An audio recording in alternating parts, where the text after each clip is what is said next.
नमस्कार और आप देख रहे हैं भारत से न्यूज़। मैं आपके साथ मोहम्मद रिजवान सैफी। कहानी शुरू हो रही है उससे पहले आपको एक तस्वीर दिखाता हूँ। दिल्ली से बहुत ज़्यादा दूरी पर नहीं है ये जगह, यूपी में भागवत में पश्चिमी उत्तर प्रदेश।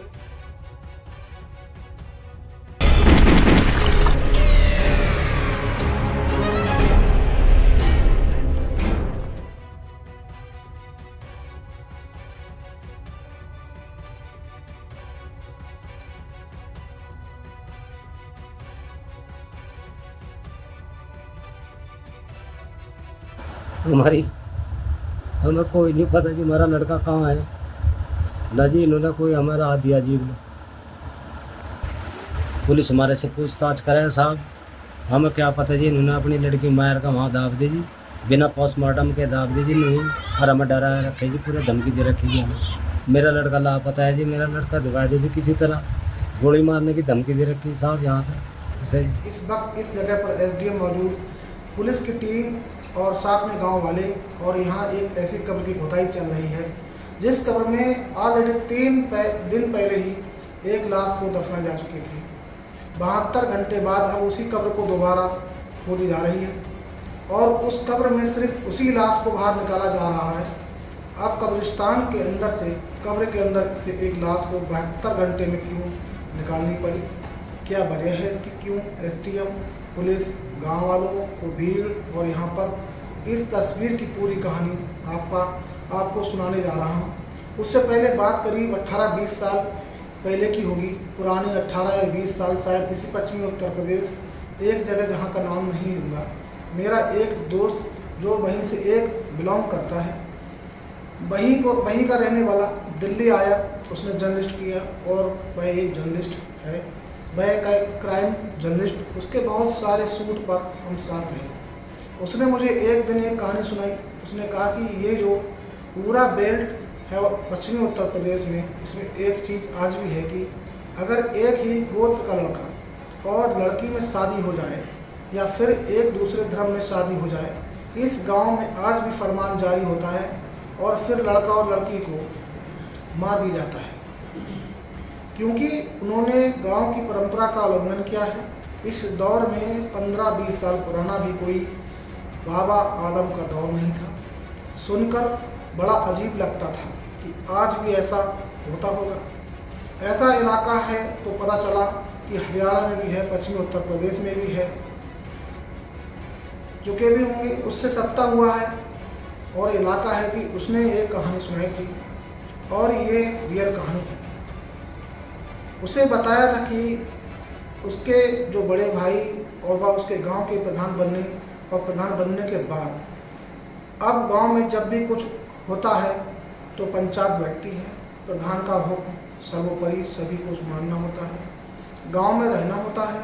प्रधान का हुक्म का पानी बंद कर दे तो गांव वाले को खाना पानी पीना नहीं देंगे। तो वह शुरुआत में जब प्रधान नहीं बने थे, पढ़े लिखे ग्रेजुएट तो थे, वो इस परंपरा के बड़े खिलाफ थे कि कैसे अगर एक गोत्र में लड़का लड़की का आज का दौर है, आज़ाद है, शादी कर सकते हैं, अगर बालिग है तो ये क्या परंपरा है। लेकिन जैसे ही वो प्रधान बने उनकी सोच बदल गई।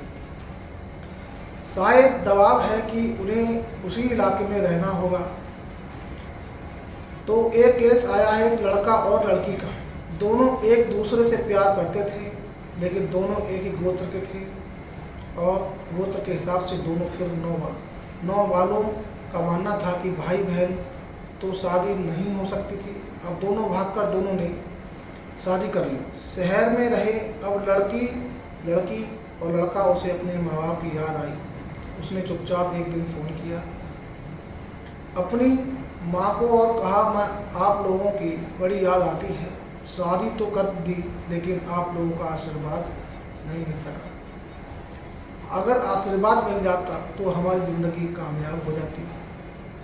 माँ और माँ ही होती है। उसने भी ये बात छुपाई लेकिन पिता को शक हो गया कि बेटी माँ के संपर्क में है। उन्होंने माँ को झांसे में लिया और बोला कि ठीक है बेटी ने जो कर दिया कर लिया, उसको बुलाओ, हम लोग सार्वजनिक तौर पर दोनों की शादी करा देंगे। माँ खुश हो गई। माँ ने अपनी बेटी को कहा कि तुम्हारे पिताजी तक मान गए, वापस आ जाओ। बेटी माँ के इस भरोसे पर गांव वापस आ जाती है, अपने उस पति को साथ लेकर जो पड़ोस के गांव का था, लेकिन गोत्र उनके हिसाब से एक था। अब दोनों आते हैं, उसके बाद यहाँ आते ही पूरा मंजर बदल गया। दोनों की खूब पिटाई होती है, दोनों को अलग अलग कमरे में बंद कर दिया जाता है। अब लड़के के परिवार वालों को बुलाया जाता है। लड़की का परिवार तो था ही था। अब उसके बाद ये मामला पंचायत में पहुंचता है।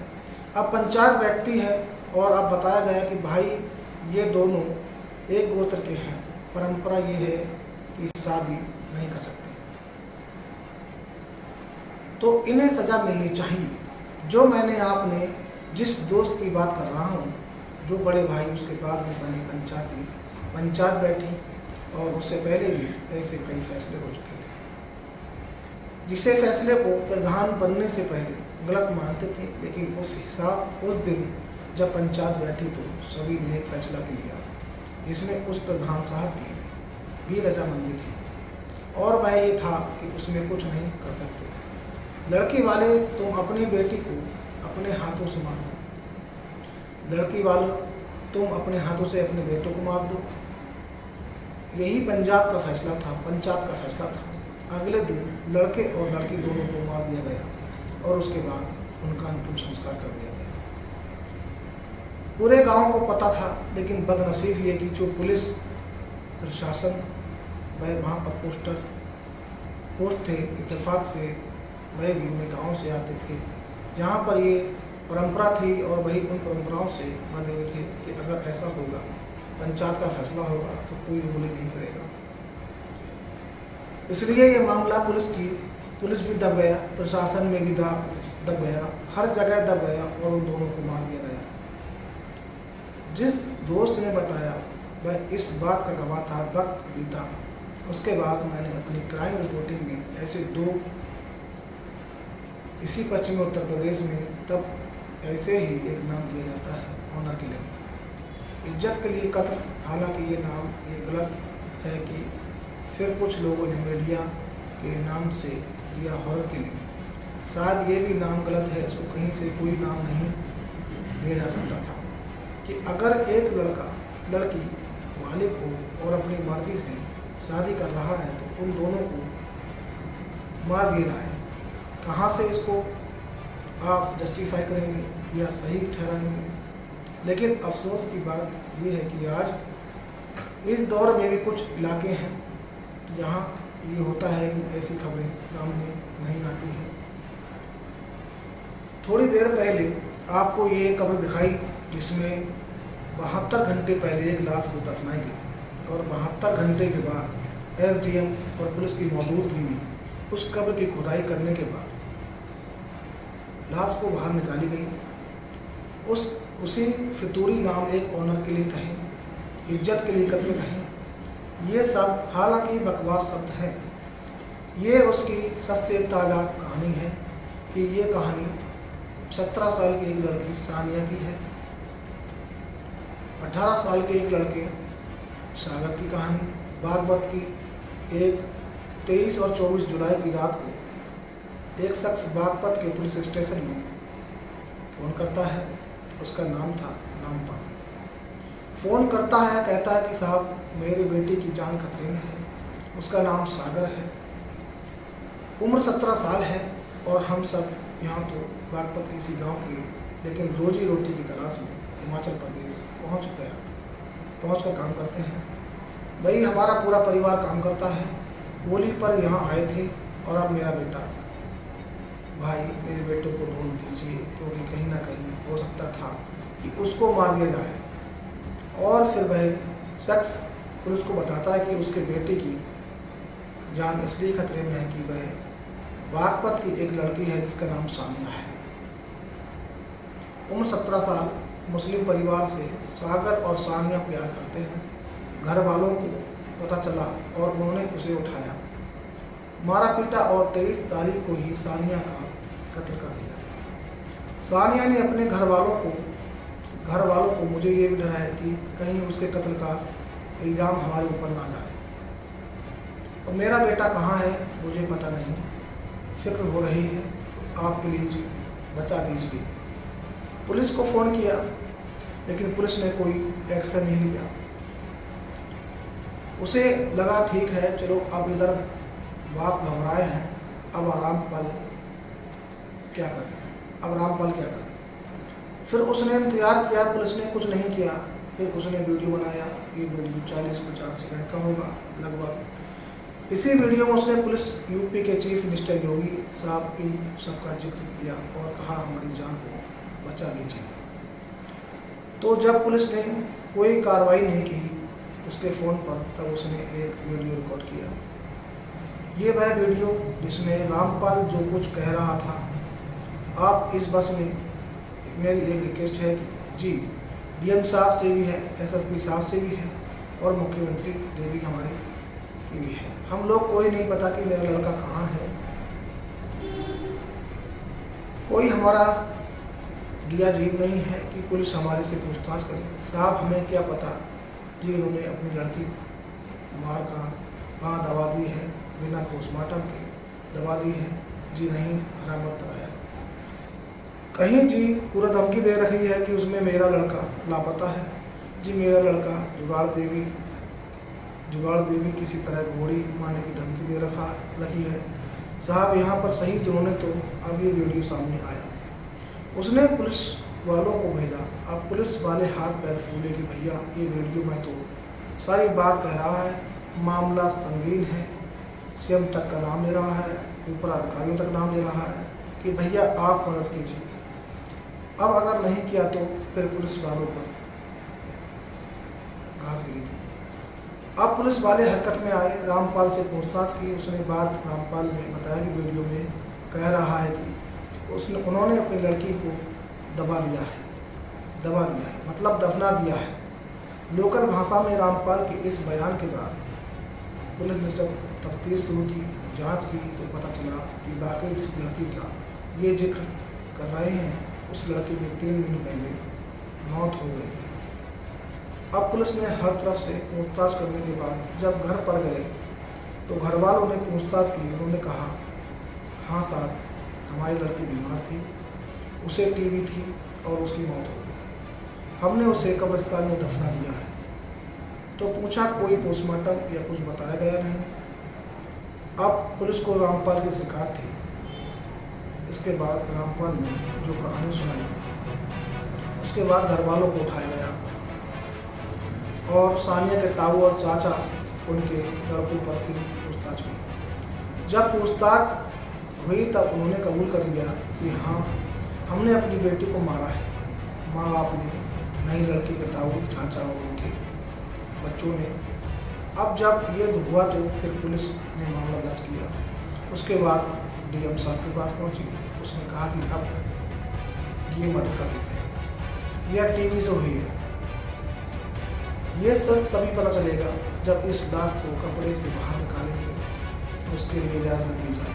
डीएम साहब ने इजाज़त दे दी और इजाज़त मिलने के बाद 26 जुलाई की सुबह 10 बजे पुलिस की टीम एसडीएम की अगुवाई में बागपत के एक कब्रिस्तान पहुंचती है, जहां की उस वक्त तस्वीर देख रहे हैं। यहाँ पहुंचने के बाद सभी को पता था कि किस कब्र में सानिया को दफनाया गया है। अब उस कब्र की खुदाई होती है और धीरे धीरे खुदाई होती है और आखिरकार लाश बाहर आती है। लाश बाहर निकाली जाती है। इसके बाद उसने एम्बुलेंस में डालकर सरकारी अस्पताल भेज दिया जाता है ताकि पोस्टमार्टम हो सके। मौत की बात वजह पता चल सके। तो इधर लाश तो बेचती है। अब पुलिस ने एक करके लोगों को उठाना शुरू किया। अब इसके बाद फिर ये कहानी सामने आई। कहानी ये कि सागर इसी गांव का रहने वाला, लेकिन हिमाचल प्रदेश में काम करता था।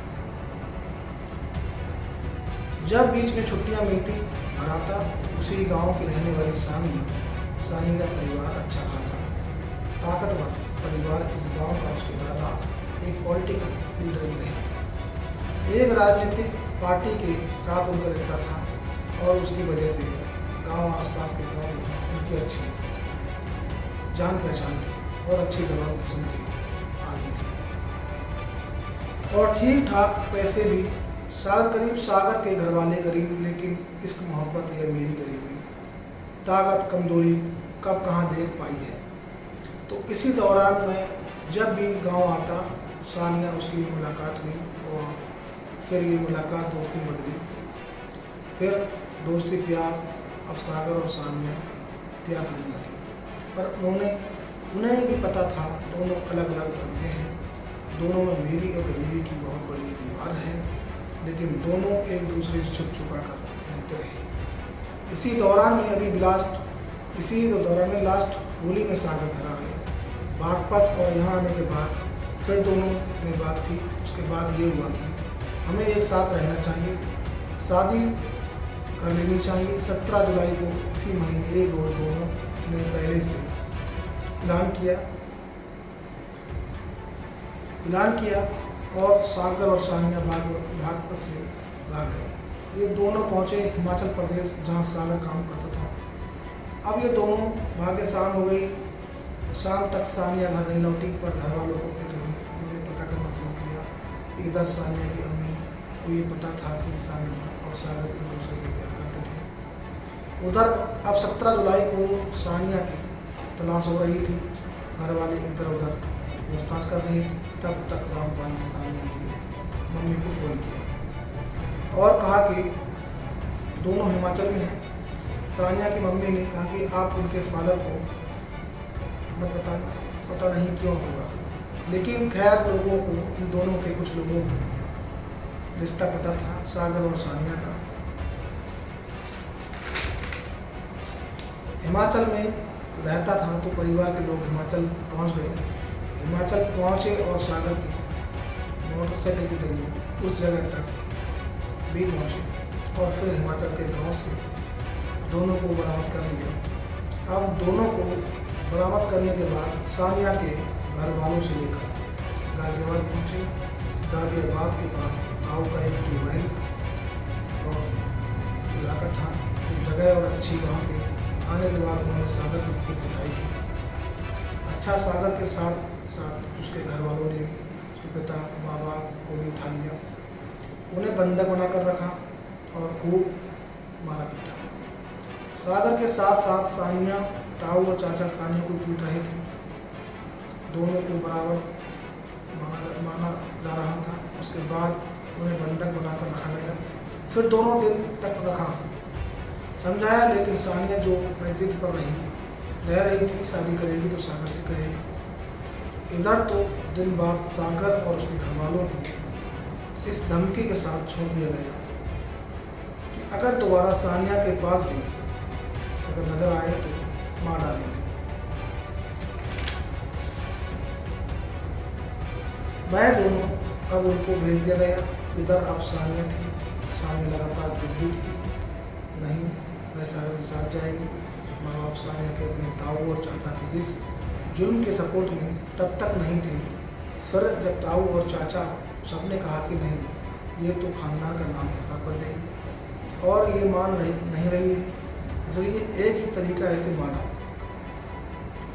माँ बाप के ना चाहते हुए भी ताऊ उनका सबसे ज़्यादा वहाँ पर दबंग किस्म के, उन्होंने 22 और 23 की रात को सानिया के मुंह पर तकिया रखकर घोंट कर उसे मार डाला। जब सानिया की मौत हो गई तो अब ये हुआ कि उसकी मौत को छुपाया कैसे जाए। छुपाना मुश्किल था, क्योंकि कोई ना कोई कहता सानिया कहाँ गई है। तो फिर ये प्लान हुआ कि बताया जाए घर वालों को। अब सानिया के माँ बाप को डराया गया और फिर कहा गया कि सानिया की मौत बीमार टीबी की बीमारी से तेज हुई है, ये पूरा गांव को बताना है। पूरे गांव में ये बात फैला दी गई। उसके बाद 23 तारीख को गांव के ही कब्रिस्तान में सानिया को दफना दिया गया। सानिया को दफना दिया गया। उधर जब सानिया के दफनाने की खबर रामपाल यानी सागर के पिता तक पहुंची, वे समझ गए कि हम आप टीवी से नहीं लिए,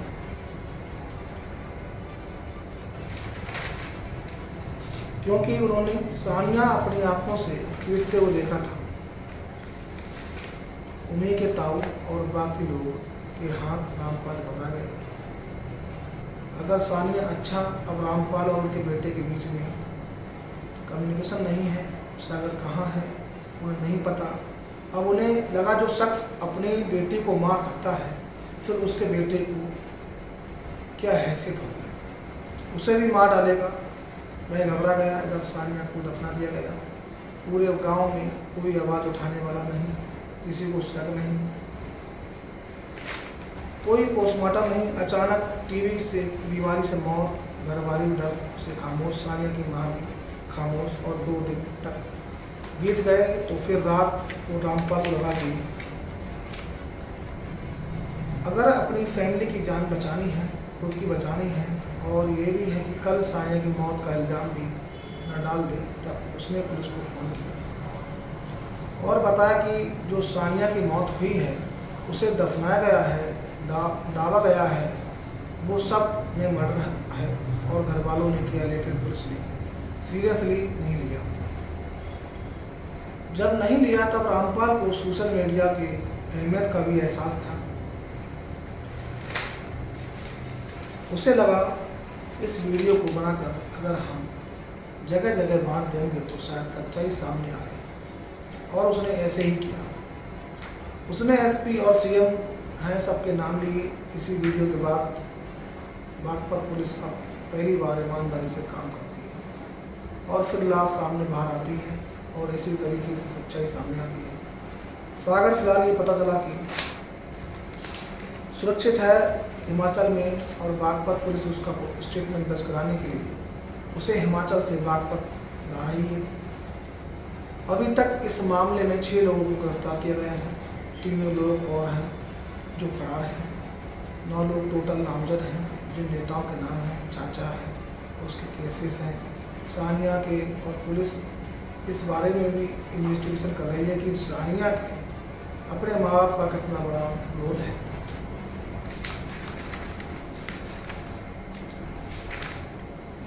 क्या वह वाकई उनकी मर्जी के खिलाफ ताऊ और बाकी लोगों ने सानिया को मारा, या उनकी मर्जी शामिल थी? तो एक बार इन्वेस्टिगेशन में सच्चाई सामने आएगी, फिर उन लोगों के खिलाफ अगर एक्शन लेने की ज़रूरत पड़ी तो लेंगे। फिलहाल बात पर पुलिस का मानना है कि जो ताऊ और बाकी के लोग हैं असली कल्पिस्ट है, वो इस तरीके से मोहब्बत के नाम पर नफरत करने वालों ने एक और जान ले ली। आज की कहानी में इतना ही, और आप देखते रहिए भारत से भी लगातार। मैं हर हफ्ते आपके साथ रहूँगा। मोहम्मद रिजवान सैफी।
उन्होंने।